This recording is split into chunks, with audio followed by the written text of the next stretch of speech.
All right, guys, I'm just going to jump right in. So, the real estate is such a hot topic. Every other Instagram reel seems like it's some, person talking about real estate when really people are trying to figure out how to live their lives. That's like the ultimate goal. And so I'm really excited today to talk to Michelle Accetta of Michelle Accetta Homes. She's kind of the triple threat. Not only does she do real estate, but she also does construction and has an incredible background in that, but then also and mostly focuses on interior design and helping people figure out how to live their lives in the homes that they love, right? Yes. And make them beautiful. Yeah, and make them beautiful. Livable. Yes. Yeah. So thanks for hanging out with me today. Yes. Thank you so much, Danny. And for those of you who don't know Danny, Danny is with Cross Country Mortgage. So he can give you a mortgage across the country, cross country. As the name implies. The name implies, yes. Yeah. But he has a lot of business here in the South Bay, and he's been a trusted lender for a lot of my clients. Yeah, thank you so much again for that. And I just want to ask you a few questions. Generally people are out there not buying their dream house, right? They're just trying to buy the house that they can afford, they can get a good deal on, that their family can grow in. So how do you help clients really transition their home into making it more than just something they can afford, but something they can love and live in for a long period of time? Great question. So there's a couple of different ways that I help people do this. So it really depends with where we start out. So I have some clients who, like, for example, bought a brand new construction property, builder grade, and it just doesn't feel like them. Yeah. So we're coming in. Like more sterile. Yeah, exactly. Yeah. It just feels like, okay, the builder put this in here and like there's no personality, but we plan on staying and we want to upgrade it. So I'm coming in, swapping out light fixtures and then creating an entire furnishings plan, which might also include some paint, some wall paneling, fun things like that. And then also you have some people who've either purchased something that needs some upgrades, or they have been in their house for a long time and they don't plan on moving because they have a 3% interest rate. Yeah. So we are remodeling their kitchen, doing an addition, bathrooms, or even the whole home. Sometimes starting from scratch. So isn't that such the truth? I mean, everybody during COVID got that 2 or 3% interest rate. And the idea was that they were going to buy their, first home, build equity, sell it, and then move into the next one. But now interest rates are in the mid sixes. I mean, this time last year, they were closer to 8. And we're not really anticipating them coming down that much more in the next 6 months to a year. So a lot of people are having to really, they feel like they're settling because they're kind of got those golden handcuffs around their interest rates, right? 100%. Is that what you're hearing from clients? I am. And I think that a lot of people are staying in their homes longer than they anticipated, which is essentially what you're getting at. Yeah. So they're figuring out, how can I either work within my existing footprint to make this home work for me, or do I add on, or do I make small changes? And one way that I know you support people doing that is by helping them take equity out of their homes with a HELOC. Well, and yeah, that's a great point too, because people that bought their home in 2020 might have a really low interest rate, but now because they've had their home for the last 6-7 years, they have so much equity because the market, especially in the South Bay, has gone up so much so fast. So people want to pull that equity out of their home without touching their first mortgage because they don't want to lose that rate. Very important. But they still need to do the mandatory upgrades and construction to make it functional and livable for their family. And so one of the most, I think, smart ways to do that is to look at doing a home equity line of credit, or what we call a HELOC. I think anybody that owns a home should automatically have a HELOC. First you get your trust in place after you buy your house. You got to protect it. Next, you get your HELOC. And essentially what a HELOC does is it operates similar to like a credit card, where you have a limit. So let's say a $100,000 limit on your HELOC. But if it sits at a zero balance, there's no payments because you haven't drawn against it at all. But then you decide, hey, I want to do some upgrades to my, kitchen. I need $50,000 right now to do these little things. So you pull from your HELOC and then start making payments against that $50,000. But again, you can go up to $100,000 if you need it. So it's kind of there for anything you really need it for, whether it's to pay down higher interest debt like credit cards, whether it's to potentially do some renovations on your home, it's a really good way to pull the equity and use the equity of your home and help it work for the home itself. Because by doing those small improvements, speak to the value of the small changes in your home, I would imagine change the value and equity of the home over time, right? 100%. It could be a small change.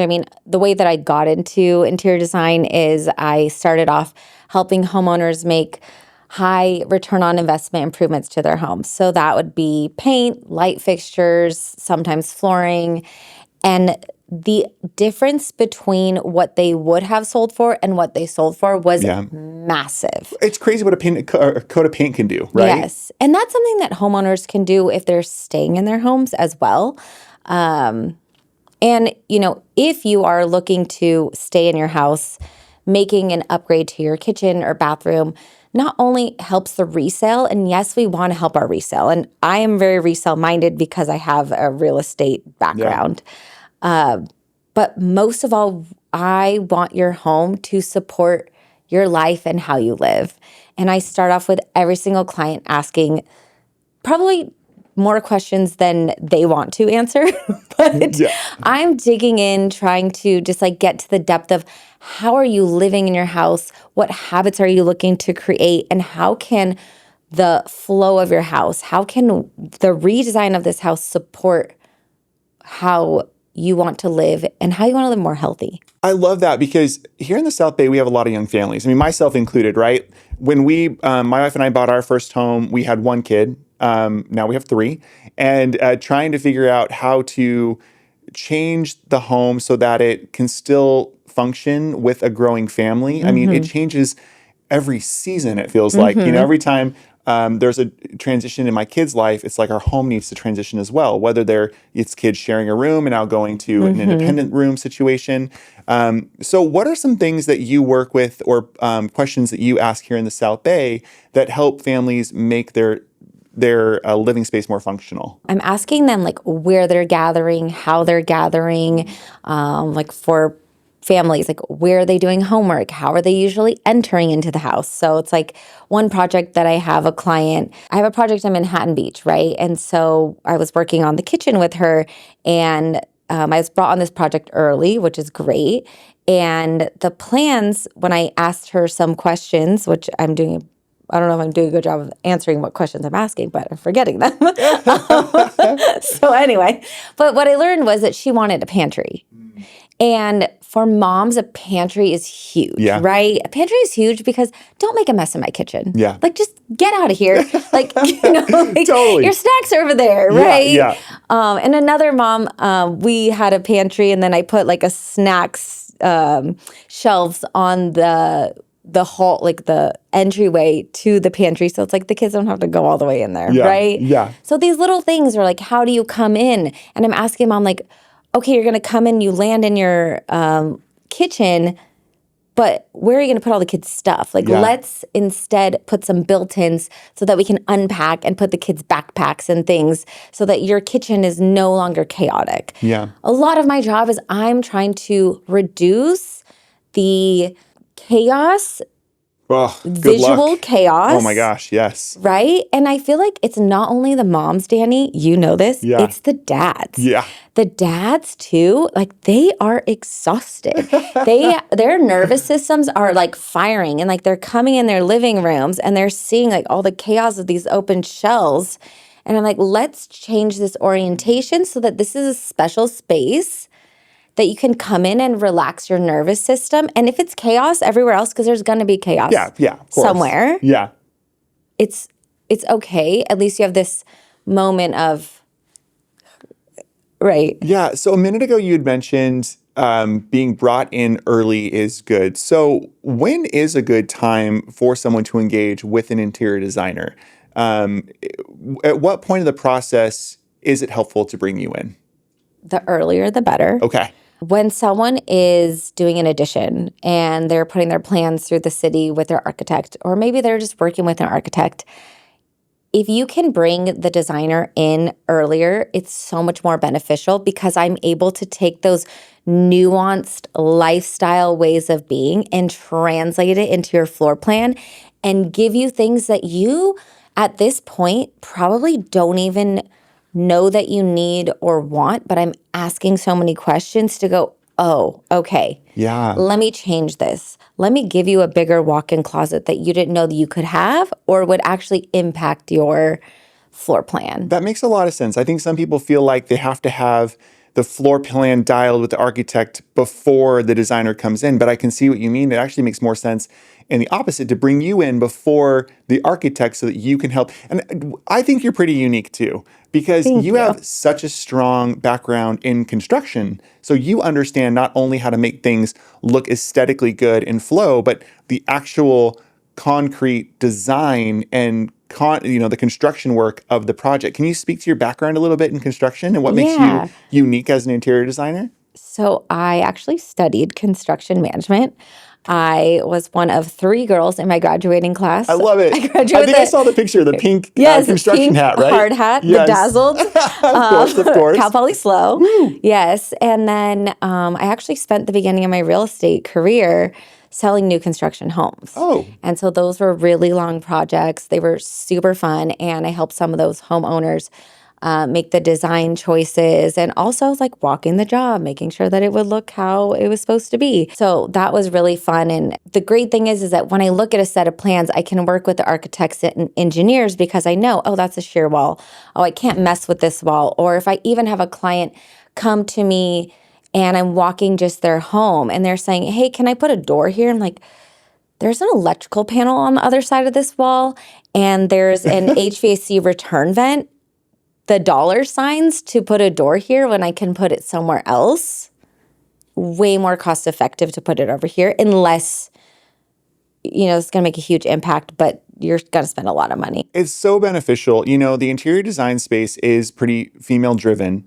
And like you had mentioned a second ago, there were only 3 women in your graduating class that have, so it takes a very special person to marry those 2 industries well. And it's incredible that you Thanks. have that experience and Yeah. knowledge because it's not only is it impressive for resumes, but for your clients, the impact it can have on their bottom line, like that's a big deal. Yeah, You know? it is. Okay, Danny, we have to get into this HELOC a little bit more. Okay. So you said someone buys a house, they get a trust, then they get a HELOC. Yeah. Do you need to have a certain percentage of equity to get a HELOC? Yeah, generally home equity lines of credit will go up to 90% total, what we call loan to value. So for example, if let's just use $1 million house for easy numbers. If you have a $500,000 loan on it, that means that the total loans carried on that home can go up to $900,000 or 90% of the total value of the home. So that means you could potentially get a HELOC up to $400,000 because your first mortgage is $500,000. So there are restraints as far as how much equity you need for a home equity line of credit, but it's pretty flexible. I mean, 90% of the home's value can really be utilized to pull out the equity to do what you want to do with the home, which is pretty incredible. That's amazing. There's also just so many different types of HELOCs, right? The most common is a variable rate where the interest rate can go up or down depending on what's happening in the market. But generally those have interest-only payments for the term of the loan. So say that I got a HELOC in like 2025, Sure. right? And the rate was 6.5%. Yeah, Yeah? It may be a little bit higher because Okay. generally, but yeah, that's fine. Okay, so it's 6.5%, and I don't take any money out. But then in 2026, I take some money out, and now the rate is 7.5. okay. Because the rate is variable, therefore, whatever's happening in the economy or on the Fed's fund rate will affect your home equity line of credit rate as well, because it's a variable rate. What's great about those is although the rate is variable, the payment can be lower because you're only required to make interest-only payments on the amount that you've drawn against it. So if you took out $50,000 to build a kitchen, you're only making interest-only payments on that $50,000. You're not required to pay down any principal on the HELOC for a certain period of time. Okay, so the rate that I have is for the amount of money at the time I took it out. Well, it can go up or down at any time. Okay, so if I took it out in 2026 and the rate is 7.5, and I owe 50,000. 50,000. And then in 2027, the rate drops to 4%. Yeah, okay. We would love that, right? COVID 2.0. Yeah. Yeah, right. So now my payment lowers. So every month the amount I'm paying is different. It could be. Yeah, depending on what's happening in the market exactly. There's another type of HELOC, which is called a fixed rate HELOC. Now, this is a more unique one that we offer across country. Not many banks actually offer a fixed rate HELOC. But what's good about it is the interest rates are generally lower, but you are required to make principal and interest payments on the amount that you've drawn against your HELOC. So the interest rate does not change, which is kind of a little deceiving because the interest rate can change at the time you draw against it, but then it will remain stable until you make another draw against it. So if you got that HELOC in 2025 and you took money out in 2026, the rate when you took it out in 2026 stays. Right. And it stays that way until you're like, oh, you know what? I want to do another project. I need $10,000 more dollars. You take out $10,000 more dollars. The rate then opens up to the market and can adjust. But then as soon as you take that draw, the rate closes and stays that way until you draw against it again. And it continues that way for the life of the home equity line of credit. And that is interest only or no? That is not interest only. That is a fixed rate HELOC. So you're required to make principal and interest payments, but the rates are a little bit lower on the fixed rate HELOC than a variable rate HELOC. Can you get into what is the benefit of paying interest only? Can you give us some rough numbers? Because I get it, but I think that the impact of it is huge. So let's just say that someone is borrowing $100,000. Sure. So let's say you drew $100,000 and you've maxed out your HELOC and interest rate is 7%. The annual payment will be around $7,000 a year or around $580 a month on the interest payments for that $100,000 that you took out. Now, that's just paying the interest. You're not paying down the principal of that $100,000 at all.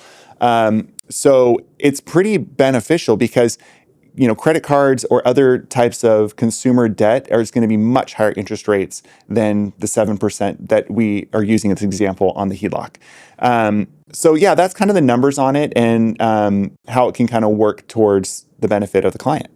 So if someone had, say, this $100,000, they took $100,000, they redid their kitchen, and then they essentially increased the value of their house.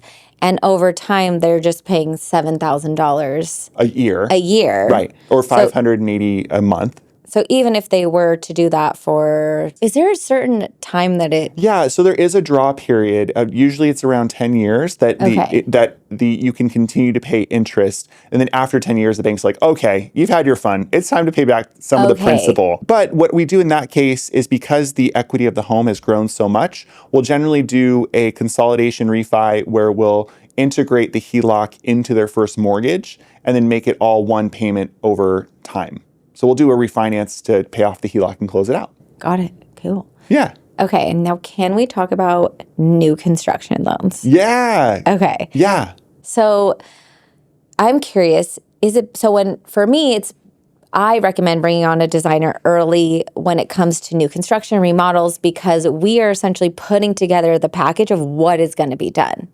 And then you take that to a contractor and a contractor gives you a bid to say, hey, it's going to cost X, Y, and Z. Do you, when you get a construction loan, need that contractor's bid? Yeah. So the way new construction loans work is pretty interesting, right? Because generally the house is already built. We get an appraisal on it. The bank knows the value of the home. They can do a loan against the value of the home. But in new construction, there's nothing there yet. It's just usually a plot of dirt. So how do we do that? There are special appraisals that we will order for construction where we will use the architects and the contractors' plans to build a future value of the home. And then we'll use that future value to then back into the financing of the loan. New construction loans are really cool and unique. Generally they don't require payments until construction is done. They have float down rates. There's a lot of really cool float down rate? Yeah, thank you. We're just using the lingo. Yeah, float down rates. The jargon. Floating down. Float down rates are, there will be a consistent rate throughout the time of construction. And then after construction is done, done. If rates are lower, then it will automatically adjust lower and convert into a 30-year fixed loan.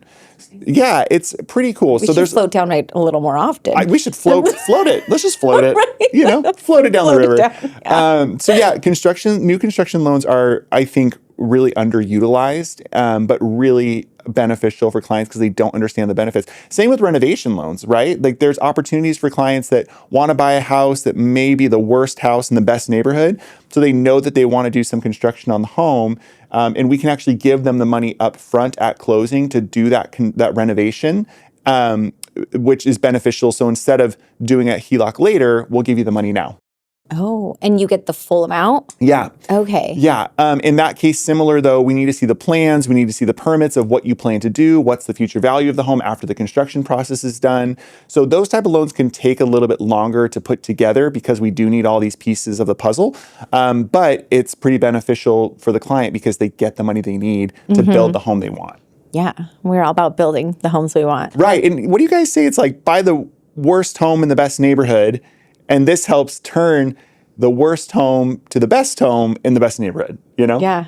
Location. Location. So. Location. And then when it comes to your house, I think it's like all about the flow. Yeah. Right? The flow, how it all comes together. But location is important. Yeah. Yeah. Well, thank you so much, Michelle, for your time. This has been awesome. I hope that people can listen to it and benefit from it and reach out because there's so many people that need help with how to flow and live in their home with their growing families. Yeah. So thank you. Thank you, Danny. Yeah. We're just trying to do some floating down. We're just floating it down, Floating down.